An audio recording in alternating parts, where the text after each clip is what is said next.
Hello friends, నేను మీ గోదావరి అబ్బాయిని. RR Godavari Telugu మన యూట్యూబ్ ఛానల్. ఫ్రెండ్స్, 500 ఏళ్ల సంవత్సరాలు ఎంతోమంది ప్రాణత్యాగ ఫలితమే అయోధ్య రామ మందిర నిర్మాణం జరిగింది కదండి. అటువంటి అయోధ్యలో బలరాముడి దర్శనానికైతే ఈరోజు నేను రావడం జరిగిందండి. ఫ్రెండ్స్, అయోధ్య బలరాముడి దర్శనానికి మాకైతే 2.5 గంటల సమయం అయితే పట్టిందండి. ఫ్రెండ్స్, అయోధ్యలో బలరాముడి దర్శనానికన్నా ముందు మేము అయోధ్యలో ఉన్న కొన్ని పురాతనమైన దేవాలయాలను అయితే ముందుగా దర్శనం చేసుకున్నామండి. అవి ఏంటో మీకు ముందుగా చూపిస్తున్నాను, చూడండి. ఫ్రెండ్స్, అయోధ్యలో మేము మొదటిగా దర్శనం చేసుకున్నది శ్రీ విజయరాఘవ మందిరం అండి. ఇక్కడ శ్రీరామునికి పట్టాభిషేకం జరిగిన ప్రదేశం అంట. ఫ్రెండ్స్, అయోధ్యలో బలరాముడు మందిరం మాత్రమే పూర్తయిందండి. ఇంకా కట్టవలసిన దేవాలయాలు అయితే చాలా ఉన్నాయండి. మొత్తం పూర్తవడానికి కనీసం 5 సంవత్సరాలైనా పడుతుందంటున్నారు. ఇంకా వర్క్ జరుగుతూనే ఉన్నది. ఫ్రెండ్స్, ఇక్కడ ఆడవాళ్ళు చూడండి, ఎంతో అద్భుతంగా చాలా అందంగా ఇక్కడ డిజైన్లు అయితే చెక్కుతూ ఉన్నారు. ఫ్రెండ్స్, అంతేకాదండి, మరొక ముఖ్యమైన విషయం ఏమిటి అంటే అయోధ్య రామ మందిర నిర్మాణం జరగక ముందు, అంటే కొన్ని వందల సంవత్సరాల క్రితమే ఇక్కడ అయోధ్య రామ మందిరానికి సంబంధించిన అన్ని ఏర్పాట్లు ముందే చేసుకున్నారంటండి. ఎప్పటికైనా సరే అయోధ్య రామ మందిర నిర్మాణం జరుగుతుందన్న నమ్మకంతో ఇక్కడ దానికి కావాల్సిన అన్ని ఏర్పాట్లు చేసుకుని ఇక్కడ స్తంభాల మీద అందంగా డిజైన్లు చెక్కి ఉంచుకున్నారంటండి. ఇప్పుడు మీరు చూస్తున్నది కూడా కొన్ని వందల సంవత్సరాల క్రితం చెక్కబడిన డిజైన్లు అండి. ఒకసారి మీరు కూడా చూడండి. ఫ్రెండ్స్, మీరు మాత్రం నా వీడియోని లైక్ చేసి కామెంట్ చేసి సబ్స్క్రైబ్ చేయండి. Friends, please subscribe my YouTube channel R R Godavari Telugu. Friends, దేశ ప్రజలందరూ ఎంతో ఆసక్తిగా ఎదురుచూసిన అయోధ్య రాముడి ప్రాణప్రతిష్ఠ కార్యక్రమం కన్నుల పండుగగా జరిగిందండి. బలరాముడు అయోధ్యలో కొలువు తీరాడు. ఫ్రెండ్స్, ఈ కార్యక్రమం కోసం చాలామంది భారీ సంఖ్యలో విరాళాలు అలాగే చాలా బహుమతులు అయితే పంపించారండి. అలాగే దేశ విదేశాల నుంచి కూడా ఎన్నో కానుకలు అయితే వచ్చాయి. ఫ్రెండ్స్, ఆలయ నిర్మాణంలో చాలా రాయి, మెటల్ పాలరాయిని ఎక్కువగా ఉపయోగించారండి. 600 కిలోల బరువైన భారీ గంట ఈ ఆలయ విశేషాల్లో ఒకటి. గంటపై జయ శ్రీరామ్ అని కూడా రాసి ఉంది. ఆలయంలోకి రాముడు రాకను ప్రకటించడానికి గంట గట్టిగా మోగుతుంది. రాముడు విగ్రహం ఉంచే ఆలయంలోకి ప్రధాన గదిని రాజస్థాన్లోని మక్రానా నుంచి స్వచ్ఛమైన తెల్ల పాలరాయితో తయారు చేశారండి. ఫ్రెండ్స్, ఈ గంటను తమిళనాడులో తయారు చేసిన 600 కిలోల బరువైన గుడి గంట అయోధ్య రామ మందిరానికి ఒక భక్తురాలు కానుకగా ఇచ్చారండి. ఇది తమిళనాడులో ఒక భక్తురాలు తయారు చేయించి భారీ గుడి గంటను ఆలయ ప్రాంగణంలో భక్తులు సందర్శించడం కోసం ఇక్కడైతే ఉంచారండి. ఫ్రెండ్స్, ఇటువంటి భారీ గంటను నేను ఎప్పుడైతే చూడలేదు. ఫ్రెండ్స్, మీరు నా వీడియోను లైక్ చేసి కామెంట్ చేసి సబ్స్క్రైబ్ చేయండి. Friends, please subscribe my YouTube channel R R Godavari Telugu. Friends, Ayodhya రామ మందిరం ఉత్తరప్రదేశ్లోని అయోధ్యలో నెలకొని ఉన్న హిందూ దేవాలయం అండి. ఇది రామ జన్మభూమిగా పిలుస్తారు. 2020 ఆగస్టు 5న రామ మందిర నిర్మాణ ప్రారంభానికి భూమి పూజ మన భారత ప్రధాని మంత్రి నరేంద్ర మోడీ గారు నిర్వహించారు. ఈ ఆలయం శ్రీరామ జన్మభూమి తీర్థక్షేత్ర ట్రస్ట్ వారు పర్యవేక్షిస్తున్నారు.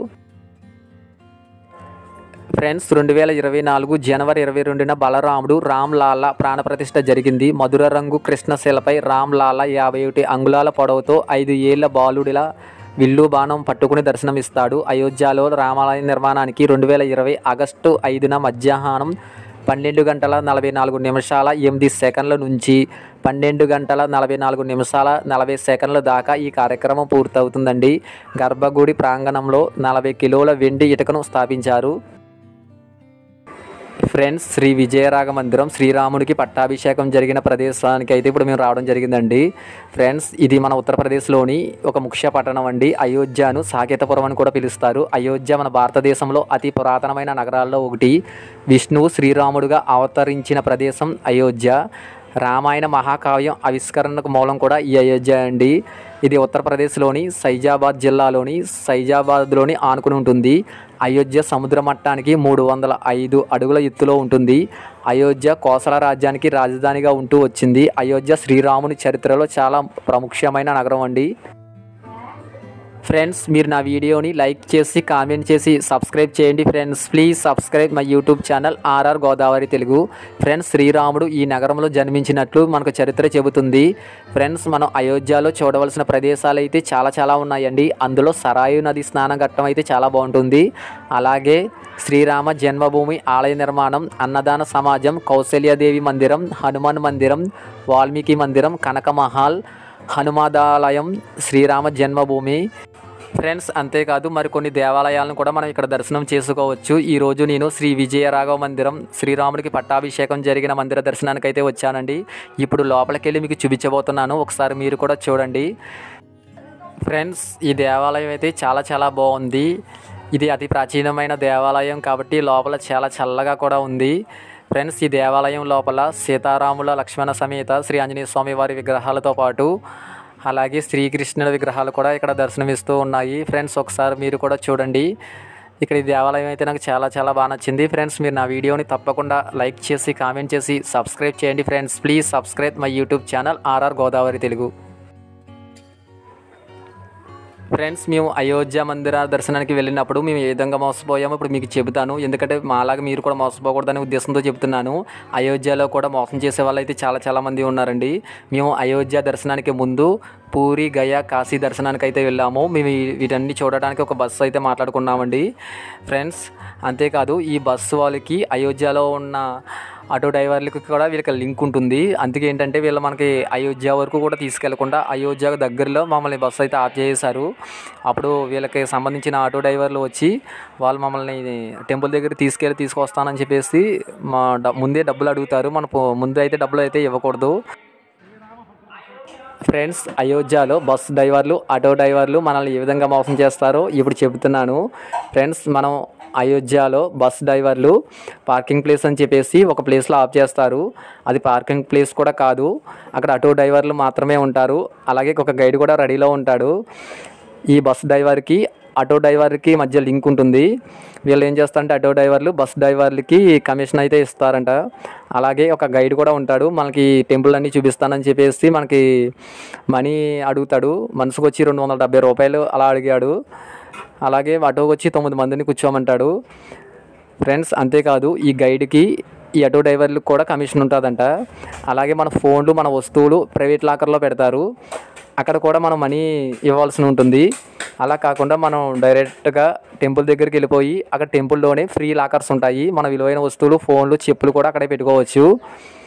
అందుకే ఫ్రెండ్స్, మనం అయోధ్యలో నమ్మి ఎవరిని అడ్వాన్స్లు ఇవ్వకూడదు. అలాగే ముందే మనం డబ్బులు ఇస్తే మాత్రం మనం మోసపోయినట్టే, మళ్ళీ మధ్యలోనే వదిలేసి వెళ్ళిపోతారు. ఫ్రెండ్స్, మన రైల్వే స్టేషన్ నుండి బస్ కానీ కారు కానీ మాట్లాడుకుని డైరెక్ట్గా టెంపుల్ దగ్గరికి వెళ్ళిపోవడమే బెటరు. మన గైడ్ కూడా అవసరం ఉండదు. ఇక్కడ ఫ్రీ లాకర్స్ కూడా ఉంటాయి. మన విలువైన వస్తువులు అక్కడ దాచుకోవచ్చు. మనం ఇటువంటి డబ్బులు కూడా చెల్లించవలసిన అవసరం లేదు. ఫ్రెండ్స్, మీరు నా వీడియోని లైక్ చేసి కామెంట్ చేసి సబ్స్క్రైబ్ చేయండి. Friends, please subscribe my YouTube channel R R Godavari Telugu. Friends, Ayodhya రామ మందిర నిర్మాణం అయితే పూర్తిగా కంప్లీట్ కాలేదండి. ఇంకా పూర్తి అవ్వడానికి 3 లేదా 5 సంవత్సరాల వరకు పడుతుంది అంటున్నారు. ఫ్రెండ్స్, బలరాముడు దర్శనానికి వెళ్ళినప్పుడు ఫుల్ సెక్యూరిటీ ఉంటుంది. మన దగ్గర ఏ వస్తువులు మన లోపలికి తీసుకెళ్ళడానికి ఉండదు. అందుకే నేను లోపల వీడియో అయితే తీయడానికి నాకు అవకాశం లేదు కాబట్టి నేను వీడియో తీయలేదు. ఫ్రెండ్స్, మీరు నా వీడియోని మర్చిపోకుండా లైక్ చేసి కామెంట్ చేసి సబ్స్క్రైబ్ చేయండి. Friends, please subscribe my YouTube channel R R Godavari Telugu.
ये पहलवान भूल गया